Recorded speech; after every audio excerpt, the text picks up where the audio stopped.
नमस्कार दोस्तों, स्वागत है आपका मेरे चैनल पे। दोस्तों, जैसा कि आप जानते हैं कि इंडियन नेवी के लिए कैरियर बोर्न फाइटर जेट खरीदे जाने हैं। तो ऐसे में दोस्तों दो फाइटर जेट रेस के अंदर लगे हुए हैं। इनमें एक है राफेल एम जो कि फ्रांस का है और इसके अलावा F-18 सुपर हॉर्नेट है जो कि दोस्तों अमेरिका का फाइटर जेट है। और दोनों ही देश कोशिश कर रहे हैं कि उनका फाइटर जेट इंडियन नेवी के लिए सिलेक्ट हो जाए। तो ऐसे में दोस्तों कौन सा फाइटर जेट सिलेक्ट होता है और क्या कोशिशें जारी हैं, आज इसी के ऊपर बात करेंगे। चलिए दोस्तों शुरू करते हैं।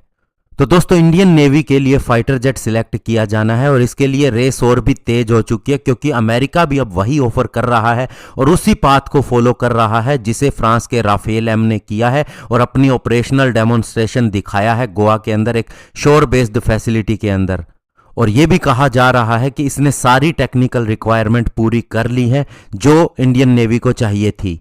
और दोस्तों इंडियन नेवी के लिए 26 फाइटर जेट खरीदे जाने हैं, जिनमें से 18 सिंगल सीटर होंगे और 8 ट्विन सीटर जेट होंगे, यानी कि दोस्तों ट्रेनर जेट होंगे। तो इंडियन नेवी ने गवर्नमेंट टू गवर्नमेंट मोड के तहत इसे प्रोसेस करना है। और दोस्तों इसके लिए ऑपरेशनल डेमोन्स्ट्रेशन के लिए रिक्वेस्ट की गई थी यूएस और फ्रेंच एम्बेसीज को। और उसके बाद में फ्रांस के राफेल एम फाइटर जेट ने गोवा की शोर बेस्ड टेस्ट फैसिलिटी के अंदर अपने सारे ट्रायल पूरे कर लिए हैं। और अब बारी है यूएस के F-18 सुपर हॉर्नेट की, जो उसी पाथ को फॉलो करेगा जिसे राफेल एम ने किया है। और इवन इसके डेवलपर का यह भी कहना है कि इस एयरक्राफ्ट के अंदर जो एक एबिलिटी देनी थी जिसमें यह हैंगर के अंदर लोअर चला जाए, उसे भी पूरा कर लिया गया है। और दोस्तों बोइंग डिफेंस के मैनेजिंग डायरेक्टर सुरेंद्र आहूजा का कहना है कि बोइंग ने एक और कैपेबिलिटी भी दी है F-18 के अंदर, जिससे कि इसकी फास्टर मूवमेंट हो सकती है इसके फ्लाइट डेक से इसके हैंगर डेक के बीच में बिना किसी चीज को रिमूव किए और इसके किसी भी पार्ट को बिना मॉडिफाई किए। सुरेंद्र आहूजा इंडियन नेवी के फॉर्मर टेस्ट पायलट भी रह चुके हैं और जब वे रिटायर हुए तो वे रियर एडमिरल के पोस्ट के ऊपर थे। और उन्होंने बताया है ये फाइटर जेट इंडियन नेवी के एलिवेटर के ऊपर भी पूरी तरह से फिट होगा। और आपको बता दें दोस्तों ये बहुत ही क्रिटिकल रिक्वायरमेंट है इंडियन नेवी के लिए, क्योंकि दोस्तों जो हमारा करंट डिज़ाइन है उसके हिसाब से हमें स्मॉलर एयरक्राफ्ट चाहिए, वही इसके अंदर फिट होता है जैसा कि MiG-29 के।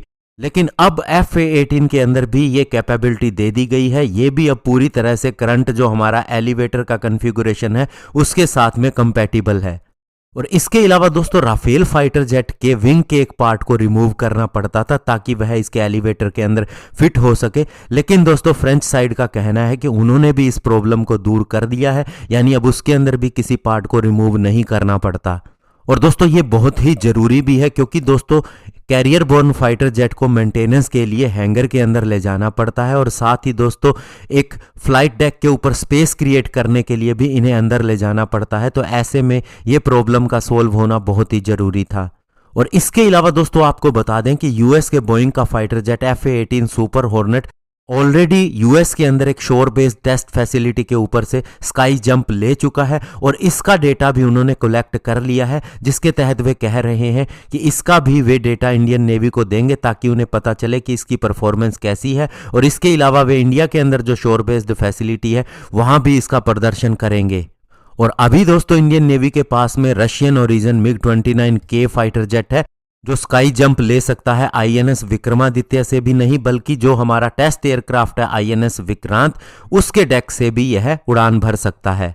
और दोस्तों बार बार हम इस स्काई जंप फैसिलिटी की बात कर रहे हैं, इसका कारण ये है कि ग्लोबली जो भी अभी एयरक्राफ्ट कैरियर है उनके ऊपर एक कैटापुल्ट असिस्टेड लॉन्च सिस्टम होता है और हमारे पास स्काई जंप की व्यवस्था है। तो ऐसे में ये फाइटर जेट उन एयरक्राफ्ट कैरियर के लिए बने हैं और ये क्या हमारे एयरक्राफ्ट कैरियर के ऊपर से उड़ान भर सकते हैं, इसे देखने के लिए ही ये सारे टेस्ट किए जा रहे हैं। तो ऐसे में दोस्तों देखना होगा कि अब इंडियन नेवी कौन से फाइटर जेट के साथ में जाती है और कौन सी कंट्री के फाइटर जेट को सिलेक्ट करती है। धन्यवाद, जय हिंद।